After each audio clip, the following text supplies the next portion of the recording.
Alright, what's going on everybody? Sam from Bet. In this video I'll be doing my covering the best bets as part of the Patreon USD $5 tiers, the lock of the night and top 2 parlay. So I'm bringing only one option here that I think it's the best for this card. Is the top 4 bets that I have, so it's like unlocking 2 parlays. You rather can use this rather a little bit different here. So I'm not gonna be breaking this down too much, guys, because I already did in the other video with the breakdowns, but if you haven't seen that, feel free to take a look at it. I'm just gonna commenting here real quick. Actually, let me put up the stats of these people here real quick. Alright guys, so like I told you guys, to me the best bet here is Raquel Pennington. I put up their stats here, so if you're gonna evaluate what the numbers show, you can see actually quite similar stats. You can see Penny KNZ being busier but getting hit a little bit more, good accuracy, good takedown defense. So her stats could look a little bit better than Pennington's at first, but look at the people that they fought, before. Pennington has been there with who is who, she's legit everywhere, so here, rather than the stats, I actually have to go back to the technique here. I told you in the other video that Penny KNZ has a basic striking with the 2-3-2, when she's defending, and in the offense quite similar. Pennington is way more complete with the kicks and the wrestling. You can see that she doesn't shoot that much, but it's significantly more than KNZ. Even this takedown defense is not bad, but look who she got taken down against, basically Betty Correia. And this fight against Sijara Eubank, she proved, good, quite decent, ability to scramble and get back up. So she can keep it standing, But again, Pennington should be able to kick more, be more aggressive, clinch her more, take her down when she wants, not when she wants, but make it more interesting there. So to me, it's Pennington, quite a strong favorite here. So you can play with this a little bit if you don't want, so I'm playing with $100 here, I put 40 here, but you can easily go 50 or even 60 on Pennington, depends how confident you are there. So Antonio Arroyo, this is not the most impressive guy in terms of stats. Actually, this is rather an interesting one. You can see him taking this guy down, quite often. Then he got taken down here, got taken down here, gets ridiculously taken down. This guy loses the fight and when he has to make it a grappling match, and he has to defend takedowns. If you're gonna evaluate Joaquin Buckley, the guy gets hit more often than he lands. Takedown defense is outstanding here, but basically fought 0 wrestlers, but except for Di Chirico, has a good double leg, but he got finished pretty easily. So to me, it's Antonio Arroyo to win this fight. He could win the same style as Di Chirico won, like a head kick. You don't see Buckley shooting much, so I don't expect that Arroyo has to defend much takedowns. And I think Antonio Arroyo, the height, even though he has a reach disadvantage, the height significant, and I think he's gonna be able to use way more straight shots here. This guy is more like a hooker, like a power puncher.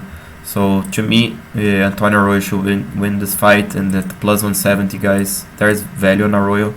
Like I told you guys, I'm using 100 here. I'm putting only 10 on Arroyo, but this is not the same 100 that I bet in the previous cards. I'm betting way more on this card because I'm much more confident on these people than I was in the others. So I don't know. I'm probably betting at least 3 times more than I was in the previous card. So play with these numbers. I like Arroyo. Not only $10 on Arroyo, I'm doing much more than that, even by proportion. Okay.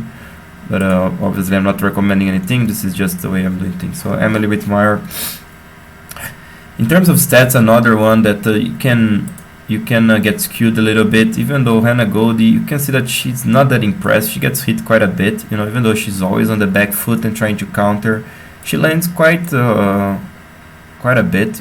But this fight I was not able to find. Okay.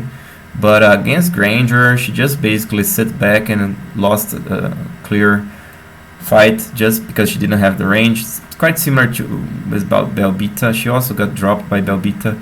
Whitmire doesn't have the biggest power in the world, but she's also not that bad power, And she has been out there with the tough girls. She got submitted by Robertson and by Polyana Viana. She also got submitted by Amanda Ribas, but these two, Polyana Viana, you know, I thought that Whitmire would survive a little bit there longer, to be honest, but still she got caught. In Polyana Viana, she's a BJJ champion. Amanda Ribas, don't even need to mention, you know, and she hanged with Ribas a little bit, you know.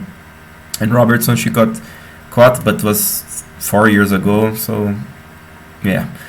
But here, Jane Mosh had a good performance. She dominated Alexandra Albo. Showed this girl, and like I told you guys in the other video, she has the work ethic. She's aggressive, even though this doesn't show much because, again, grappler, you know, fast finish. This was more legit stats, what you can expect from Whitmire. I like Whitmire's takedown ability. She took Jamie Moyle down, which is on paper was the better wrestler. So this girl is tough, you know.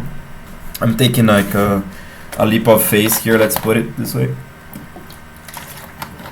But Whitmire is a girl that you can at least trust that she's gonna bring her A game, that she's super tough and she has legit work ethic, you know.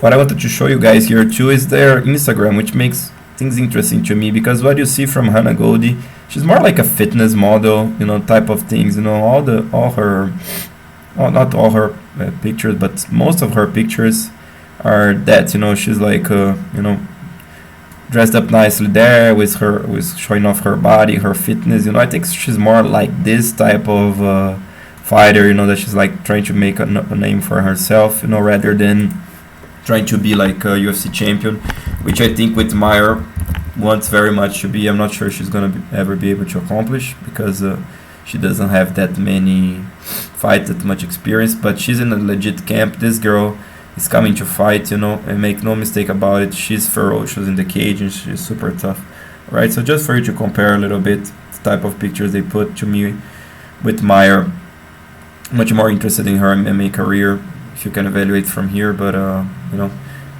just for you to take an extra look. But just analyze, if you want to analyze the way they fight in the cage, you're gonna see that Whitmire is way more aggressive, has way more, you know, intent to win the fights, rather than Goldie, who wants to basically go out there and you know, try to win in her style, whereas Whitmire comes forward and adapts herself. So I'm much more into Whitmire, that's why I like a bet on her as well. I'm putting here in the proportion like 25, quite similar to Lipski.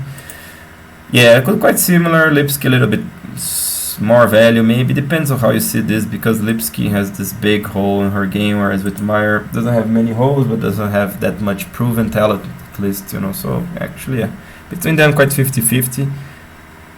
But yeah, Pennington and then these two, Arroyo, to me, a little bit more than 10, so to me it's more like, if you want to put 20-20, everybody gonna be 20. It could be something like this too, you know, because the value, there's big value in Arroyo, in my opinion, as well, you know. But like I told you guys, this is rather not the same 100 that I bet the previous times, because I expect that to bet. I'm betting much more here because I expect these people to win. I'm quite confident in them, right? So to finalize the exercise, if everybody cashes and you're doing exactly this, you would have to 91. What I'm doing, I'm parlaying these people. I'm throwing them straight, so I'm not doing the exercise here, but you can basically parlay everybody, round robin with all of them would be interesting, plus some betting here, extra bets in any of them, right? If one of them is, I think here I consider that like Whitmire lost her fight, it would still have 45 profit, which is pretty good. And if two of them is, I think I said that Arroyo and Whitmire missed here. Yeah, Arroyo and Whitmire lost, you would still have 18 profit. So it's a pretty interesting card to bet, in my opinion, and this is probably the best for. But if you want an approach where you can see everything that I'm doing, I have it here as part of the $50 tiers in the Patreon, right? So guys, this will do for this video. Hope you guys enjoyed. If you liked it, please like this video. If you're seeing it from YouTube and it's weird for you that this comes after the event, it's because I do that, right? So I recorded this before, but I released to YouTube only after. This is consistent to what I'm doing, okay? Guys, I hope you guys enjoyed. If you like, please like, subscribe, share it with your friends, and I'll talk to you next time. Sam from Rotterdam Bet, bring the best, most consistent and transparent betting strategy for you.